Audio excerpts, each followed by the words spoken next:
My dear students and parents, this is Daniel and welcome back to our channel. Tamil Nadu Medical Counseling kuriya second round kuriya result அப்படிங்கிறது provisional result அப்படிங்கிறது release பண்ணியிருக்காங்க. இந்த நேரத்தில் ஒரு shocking truth என்னன்னு சொல்லி கேட்டிங்கன்னா cut off mark ரொம்ப பெரிய அளவில் குறையவே இல்லை. போன ரவுண்டில் ஃபர்ஸ்ட் ரவுண்டில் எவ்வளோ மார்க் இருந்துச்சோ அதை விட ஒரு மார்க் தான் கவர்மெண்ட் மெடிக்கல் காலேஜஸ்லையும் government quota and private medical காலேஜஸ்லையும் குறைஞ்சிருக்கு. எது எப்படி இருந்தாலும் இடம் கிடைத்த மாணவர்கள் மற்றும் அவர்களுடைய பெற்றோர்களுக்கு மிஸ்பா கரியர் அகாடமியின் சார்பாக எங்களுடைய வாழ்த்துக்கள். நிறைய பேர் அவங்க விரும்பின கல்லூரிகளுக்கு ரீஅலாட்மெண்ட் போயிருக்கிறீங்க. அப்படி ரீஅலாட்மெண்ட்டில் நீங்கள் விரும்பின காலேஜ் கிடைச்ச மாணவர்களுக்கும் மிஸ்பா கரியர் அகாடமியின் சார்பாக வாழ்த்துக்கள். புதுசாக இடம் கிடைச்சிருக்கு, ரீடைன் பண்ணாமல் எனக்கு ஃப்ரெஷ் அலாட்மெண்ட் செகண்ட் ரவுண்டில் தான் புதுசாக கிடைச்சிருக்கு. அது கவர்மெண்ட் கோட்டாவாக இருந்தாலும் சரி, மேனேஜ்மெண்ட் கோட்டாவாக இருந்தாலும் சரி, என்ஆர்ஐ சீட்டாக இருந்தாலும் சரி, என்ஆர்ஐ லேப்ஸ் சீட்டாக இருந்தாலும் சரி, இடம் கிடைத்த ஒவ்வொருவருக்கும் மிஸ்பா கரியர் அகாடமியின் சார்பாக வாழ்த்துக்கள். சார், எனக்கு செகண்ட் ரவுண்டில் இடம் கிடைக்கல, நான் என்ன பண்ணலாம் அப்படின்னா அப்படிப்பட்ட மாணவர்களுக்கும் அடுத்த கட்டமாக நம்ம என்ன செய்யலாம் அப்படிங்கிறதையும் இந்த வீடியோவில் நான் காட்டுறேன். இந்த வீடியோவில் நம்ம என்ன பார்க்க போகிறோம்னு சொல்லி கேட்டிங்க அப்படின்னா, Tamil Nadu medical counselling second round provisional result வந்ததுக்கப்புறம் எந்தெந்த மார்க்குக்கு க்ளோஸ் ஆயிருக்கு ஒவ்வொரு கேட்டகரியில், கவர்மெண்ட் காலேஜஸில் government quota seats in private medical colleges, private universities, management கோட்டாவில் private universities and as well as private medical colleges. அதில் நம்ம 3 இதுவும் பார்க்க போகிறோம். ஜெனரல் மேனேஜ்மெண்ட் பார்க்க போகிறோம், மைனாரிட்டி கேட்டகரி பார்க்க போகிறோம், அண்ட் தென் பார்த்தீங்கன்னா NRI as well as NRI labs. Unfortunately பார்த்தீங்கன்னா என்ஆர்ஐ லேப்ஸ்னுடைய கட் ஆஃப் மார்க்கை இந்த தடவை லாஸ்ட் இயர் கம்பேர் பண்ணும்போது தாறுமாறாக இன்க்ரீஸ் ஆயிருக்கு because of the competition. So என்ன நடந்திருக்கு அப்படிங்கிறத லிட்டரலாக பார்த்துலாம். இது வரைக்கும் இந்த வீடியோ லைக் பண்ணாமல் இருந்தீங்க அப்படின்னா மறக்காம வீடியோ லைக் பண்ணிடுங்க. அண்ட் சேனலில் ஒரு வேளை இது வரைக்கும் நீங்கள் சப்ஸ்கிரைப் பண்ணாமல் இருந்தீங்க அப்படின்னா மறக்காம சேனலை சப்ஸ்கிரைப் பண்ணி வச்சுக்கோங்க.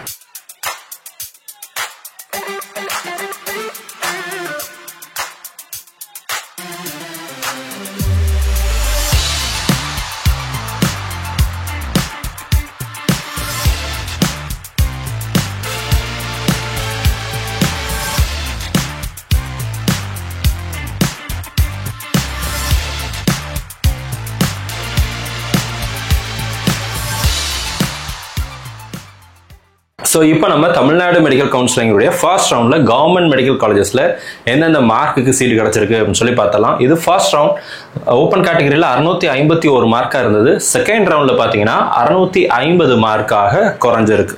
ஸோ காலேஜ் பார்த்தீங்கன்னா தேனி கவர்மெண்ட் மெடிக்கல் காலேஜில் சீட் அப்படிங்கிறது கிடச்சிருக்கு. பிசி கேட்டகரியிலையும் அதே மாதிரி தான் உங்களுக்கு 620 மார்க் இருந்தது. இப்போ அது உங்களுக்கு எப்படி ஆயிருக்குன்னு சொல்லி கேட்டிங்கன்னா 619 ஆயிருக்கு. இப்போ ஒரு மார்க் தான் கம்மியாக இருக்கு. ரேங்க் பார்த்தீங்கன்னா 100 ரேங்க் டிஃபரன்ஸ் இருக்கு. 3180 3280. 15 சீட்டு தமிழ்நாட்டில் போன வருஷத்தை ஃபர்ஸ்ட் ரவுண்டோட செகண்ட் ரவுண்டில் ரிவைஸ் பண்ணதுக்கப்புறம் இன்னும் கொஞ்சம் எக்ஸ்ட்ரா ஆச்சு. அப்போ 90 சீட் இருந்துச்சு.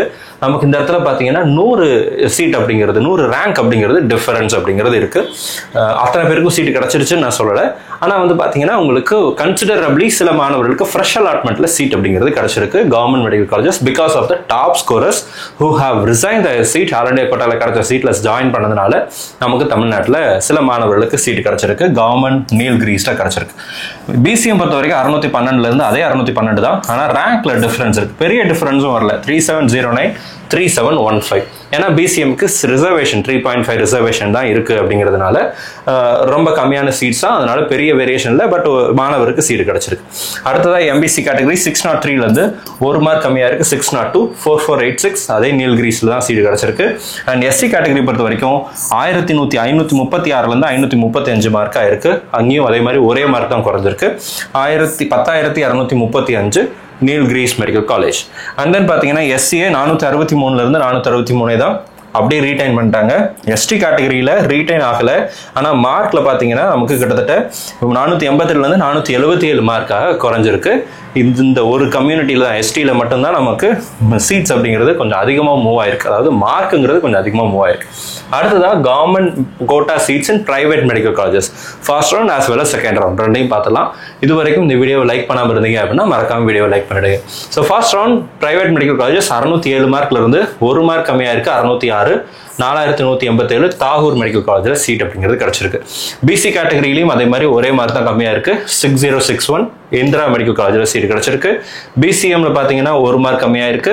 64691 இதெல்லாம் ஜென்ரல் ரேங்க் தான். கம்யூனிட்டி ரேங்கோட பின்னாடி நான் கம்யூனிட்டி போஸ்ட்டாக நான் போட்டுறேன். அண்ட் இந்திரா மெடிக்கல் காலேஜில் சீட் கிடைச்சிருக்கு. எம்பிசி பார்த்தீங்கன்னா இங்கே மார்க்கில் பெரிய வேரியேஷன் இல்லை. ஆனால் ரேங்க்ல மட்டும் டிஃபரன்ஸ் இருக்கு. ஸோ ஏன் அப்படின்னா மாணவர்கள் ஒரே மார்க்ல நிறைய பேர் இருக்கிறாங்க. ரேங்க் இன்ஃப்ளேஷன் அப்படிங்கிறது இந்த தடவை நடந்திருக்கு, உங்களுக்கு தெரியும். ஸோ அதனால தான் இந்த மாதிரி போயிருக்கு PSP medical college. SC category 494, அதே 494 தான். ரேங்க் பாருங்க, இங்கேயும் ரேங்க் ஜெனரல் ரேங்க் வந்து டிஃபரன்ஸ் இருக்கு, மார்க்ல டிஃபரன்ஸ் இல்லை. ஏன்னா லாஸ்ட் இயருக்கும் இந்த வருஷத்துக்கும் ஒரு பெரிய காம்படிஷன் அப்படிங்கிறதே வந்து ஹை ஸ்கோர்ல இருக்கக்கூடிய மாணவர்கள் ஒரே ஸ்கோர்ல நிறைய பேர் இருக்காங்க அப்படிங்கிறது தான் பெரிய விஷயமா இருந்துச்சு. ஸோ அதனால தான் மார்க்ல வேரியேஷன் இல்லாம கூட நமக்கு ரேங்க்ல மட்டும் வேரியேஷன் அப்படிங்கிறது வந்திருக்கு பிஎஸ்பி மெடிக்கல் காலேஜ். எஸ்சிஏ 427 418 மார்க்காக குறைஞ்சிருக்கு பிஎஸ்பி மெடிக்கல் காலேஜில். எஸ்டி கேட்டகரி 413 407 மார்க்காக குறைஞ்சிருக்கு.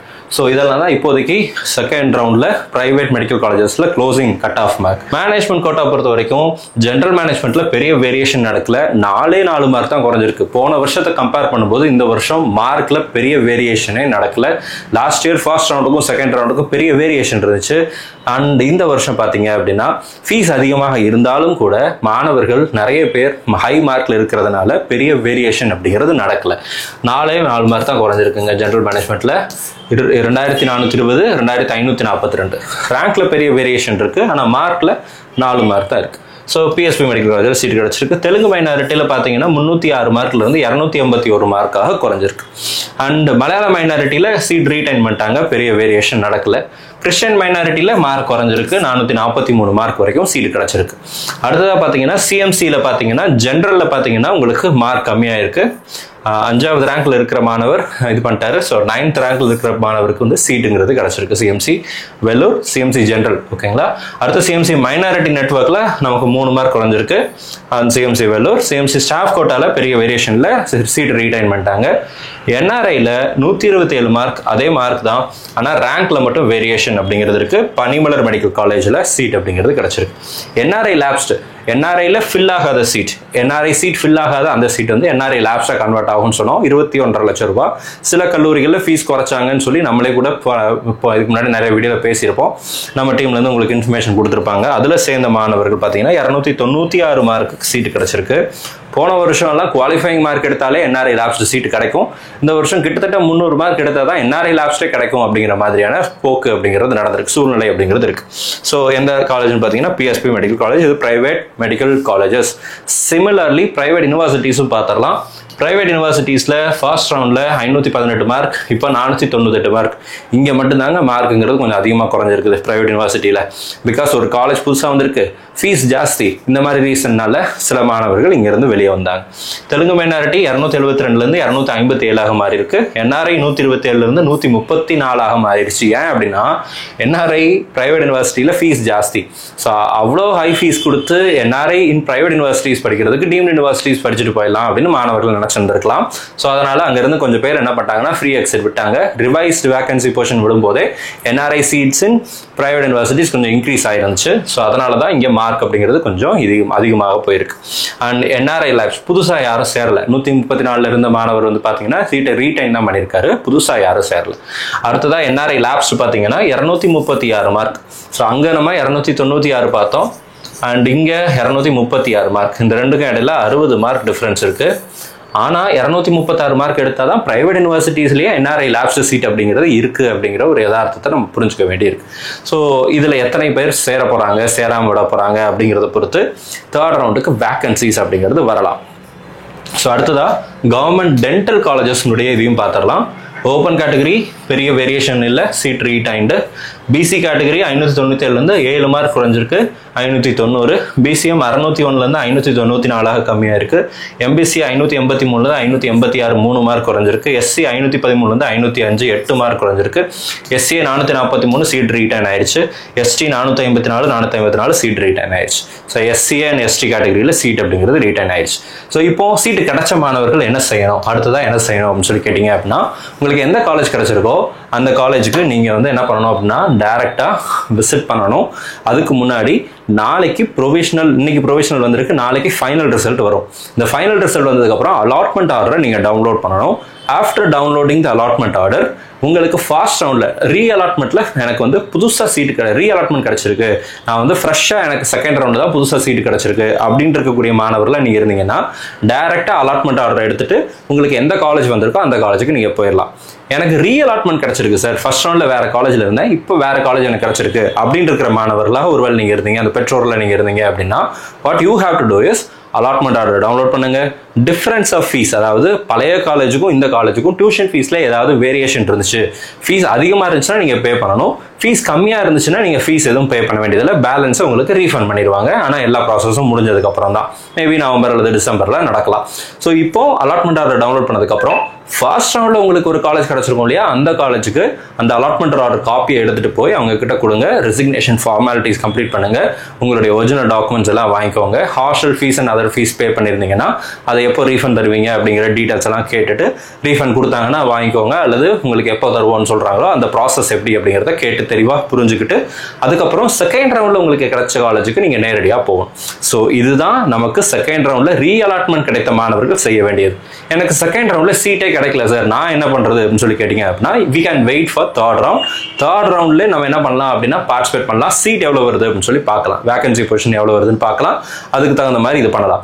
இதில் என்ஆர்ஐ லேப்ஸ் சீட்டில் ஒரு சில மாணவர்கள் சேராமல் போவதற்கு வாய்ப்புகள் அப்படிங்கிறது இருக்குது. பிகாஸ் என்ஆர்ஐ லேப்ஸ் சீட்டினுடைய ஃபீஸும் ஒரு சிலர் தெரிஞ்சு போட்டிருப்பாங்க, ஒரு சிலர் தெரியாமல் போட்டிருப்பாங்க, ஃபீஸ் ஜாஸ்தியாக இருக்குன்ற ரீசனுக்காக சேராமல் விடுவாங்க. அப்படி ஏதாவது அன்ஃபில்டு சீட்ஸ் இருந்துச்சுன்னா அது தேர்ட் ரவுண்ட்லையும் என்ஆர்ஐ லேப்ஸ் சீட்டாக தான் வரும். அந்த சீட்டில் நீங்கள் சேரலாம். அதை பற்றி ஏதாவது டீட்டெயில்ஸ் நமக்கு வேகன்சி எல்லாம் வந்ததுக்கப்புறம் அதை பற்றின இன்ஃபர்மேஷன் அப்படிங்கிறது கொடுக்குறேன்.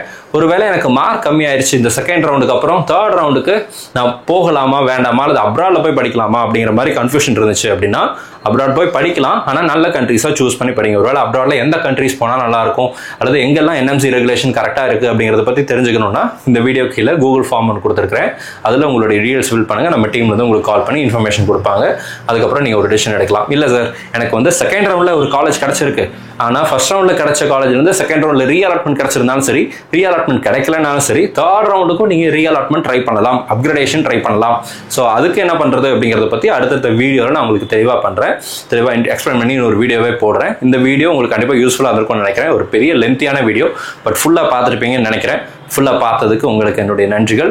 All the very best, thank you so much. நம்ம வீடியோ பார்க்கக்கூடிய மாணவர்கள் மற்றும் பெற்றோர்களுக்கு அவங்க விரும்பின மருத்துவக் கல்லூரிகள் கிடைக்கணும்னு சொல்லி உங்களுக்கு நானும் ப்ரே பண்ணிக்கிறேன்.